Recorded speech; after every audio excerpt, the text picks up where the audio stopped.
Enquanto você viver preso ou viver presa a essas emoções do passado, você nunca vai experimentar a liberdade do futuro. Você vai estar sempre repetindo a referência que teu cérebro precisa para poder pensar. Como eu falei bem assim que a live abriu, o nosso cérebro precisa de uma referência para pensar.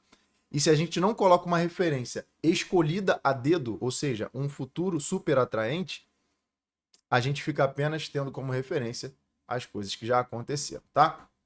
Então eu vou dividir em alguns blocos e o bloco de número 1 é como emoções criam o passado, tá? O papel das emoções nesse condicionamento mental. Por exemplo, como que funciona, tá? Se você se perguntar agora o que você estava fazendo lá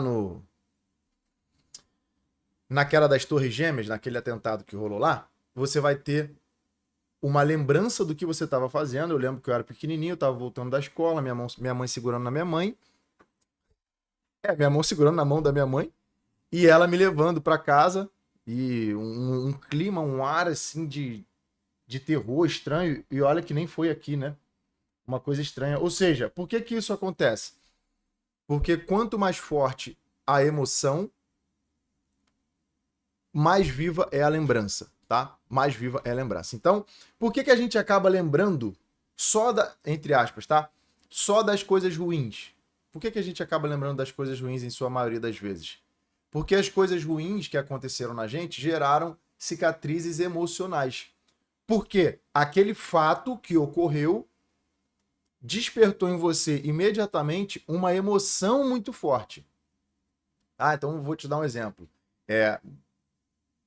Vou dar um exemplo de alegria aqui, de coisa boa, porque de coisa ruim a gente já tem um monte de exemplo por aí. Só você pensar, de repente, em algum trauma que você teve, tá? Esse trauma, ele aconteceu, aquele ato aconteceu e ele não está acontecendo mais hoje. Mas por que que a gente ainda consegue reviver como se fosse agora?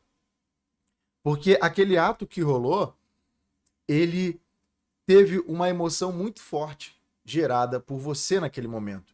Então, isso meio que fica impregnado na nossa mente, na nossa memória.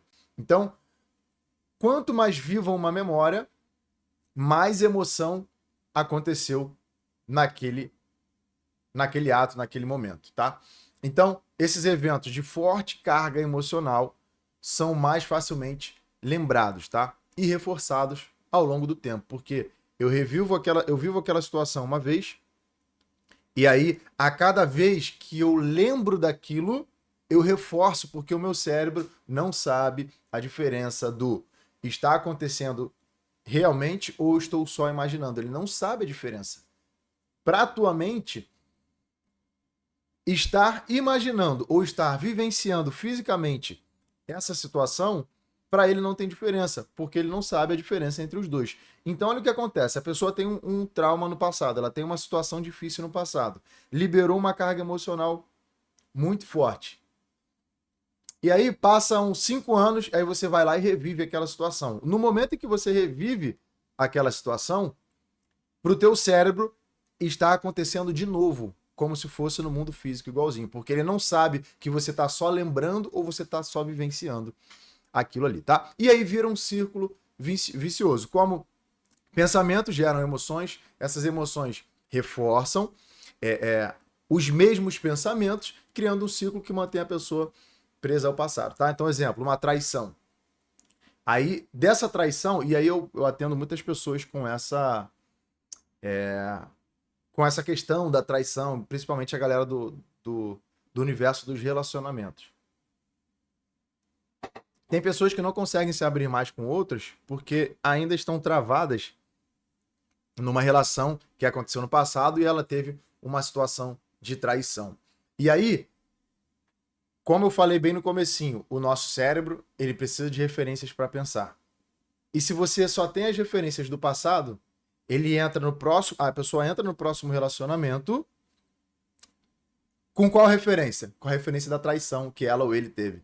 E aí já entra completamente fechada na relação, entra com um extremo medo de ser traído, e aí vira uma profecia autorrealizável. A pessoa, o que acontece com ela?